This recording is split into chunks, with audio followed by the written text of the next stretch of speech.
आप सभी लोगों को मेरा नमस्कार। साथियों, वीडियो के इस पार्ट में मैं आपसे एनडीपीएस एक्ट का एक 21 जुलाई 2025 का जजमेंट है और ये दिल्ली हाई कोर्ट का जजमेंट है, बेहद महत्वपूर्ण है। महत्वपूर्ण इस संदर्भ में है कि अगर आपके यहाँ कोई कोरियर आया है और उस कोरियर को आप लेने के लिए आप गए, या तो आपके घर में कोरियर आया, आपने कोरियर लिया तो आप आरोपी बन गए, या तो आप किसी के कहने पे, कोई पड़ोसी, भाई, दोस्त, रिश्तेदार के कहने पे आप गए कोरियर एजेंसी और वहां आप जैसे आपने कोरियर लिया, पुलिस ने आपको गिरफ्तार कर लिया। तो अगर ऐसा कुछ मामला आपका है तो आपको ये जजमेंट जरूर देखना चाहिए, इसको पढ़ना चाहिए और इस जजमेंट का आधार लेकर के आपको बेल मिल सकती है। साथ ही ये सबसे पहले बता दूं इस केस में हुआ क्या। केस का नाम है Sani Suman versus narcotics control bureau, NCB का मुकदमा है ये। साथ ही इस केस की कहानी कुछ ऐसी थी कि पुलिस एक आरोपी को गिरफ्तार करती है, गजेंद्र नाम के। गजेंद्र के खिलाफ आरोप था कि वो कोरियर कर रहा था, जो माल है, ये जो नारकोटिक्स है, उसमें एलएसडी की कुछ एलएसडी पेपर्स थे, कुछ गांजा थे, ये कोरियर कर रहा था अलग अलग लोगों को। एनसीबी ने उसको गिरफ्तार किया डीटीडीसी के ऑफिस से। उसने जब उससे कन्फेशन लिया गया, जब उसके स्टेटमेंट रिकॉर्ड किए गए, उसने एक व्यक्ति का नाम बताया, सिमरनजीत का। पुलिस सिमरनजीत के पास पहुंचती है, सिमरनजीत के घर की तलाशी ली जाती है, कुछ गांजा जब्त होता है, कुछ कैश जब्त होता है और कुछ एलएसडी के पेपर जब्त होते हैं।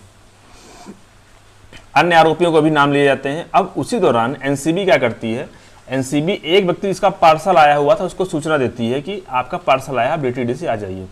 वो व्यक्ति एनसीबी के ट्रैप में फंस जाता है और जाता है पार्सल लेने के लिए डीटीडीसी के ऑफिस। उसको एनसीबी वाले वहीं गिरफ्तार कर लेते हैं। जिसको गिरफ्तार किया जाता है तो उससे पूछा जाता है कि भाई तुम्हारा क्या रोल है, तुम कैसे जानते हो। तो उसने बताया कि मैं, चूंकि मेरा जो पड़ोसी है उसने का नाम दिया रोहन का, कि उसके कहने पे, देखिए उसने मुझे व्हाट्सएप पे स्लिप फॉरवर्ड किया है, उसके कहने पे मैं ये पार्सल लेने आया हूँ, मेरा कोई संबंध नहीं है, मुझे पता नहीं है पार्सल में है क्या। लेकिन पुलिस ने उसको गिरफ्तार कर लिया। अब उस व्यक्ति ने ये बेल एप्लीकेशन फाइल किया है।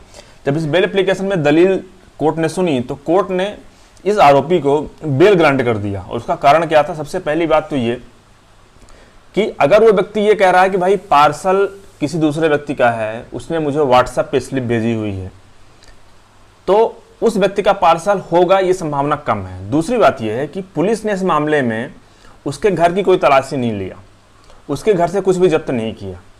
तीसरा, कोई सीडीआर नहीं है, कोई कॉल डिटेल रिकॉर्ड नहीं है इस आदमी के बीच में। और दूसरा, जो लोग ये जो इनका जो पूरा और वो जो इनका जो एक पूरा ग्रुप है, उसका कोई बातचीत नहीं है, कोई सीडीआर नहीं है। तीसरा, चौथा, कोई फाइनेंशियल ट्रांजैक्शन नहीं है, कोई पैसे का लेन देन भी नहीं है।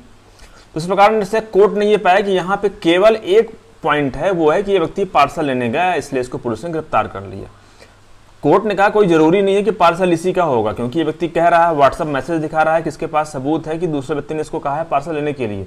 कोई सीडीआर नहीं है, अन्य कोई भी सब्सटेंसिव एविडेंस नहीं है, कोई भी मटेरियल नहीं है, कुछ भी ऐसा कोरैबोरेटिव एविडेंस नहीं है जो ये साबित करे कि इस व्यक्ति का इस मुकदमे में रोल है, ये व्यक्ति इस नारकोटिक्स का, जो ये इन लोगों का जो गैंग है उसका हिस्सा है।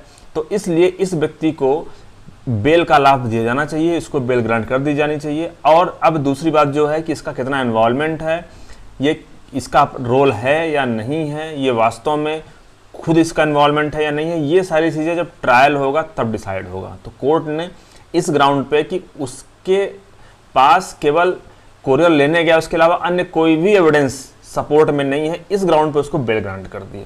तो मुझे उम्मीद है अगर आपका मुकदमा कुछ ऐसा है, आपके मामले में भी पुलिस ने आपको इसलिए गिरफ्तार किया क्योंकि आपके पास कोई पार्सल आया है और आप किसी दूसरे का पार्सल लेने जा रहे हैं, या फिर गलती से आपके पास पार्सल आ गया, तो वहाँ पे आपको इस जजमेंट के आधार पर आपको बेल मिल सकती है। जजमेंट अभी रिसेंटली का 21 जुलाई 2025 का है। धन्यवाद।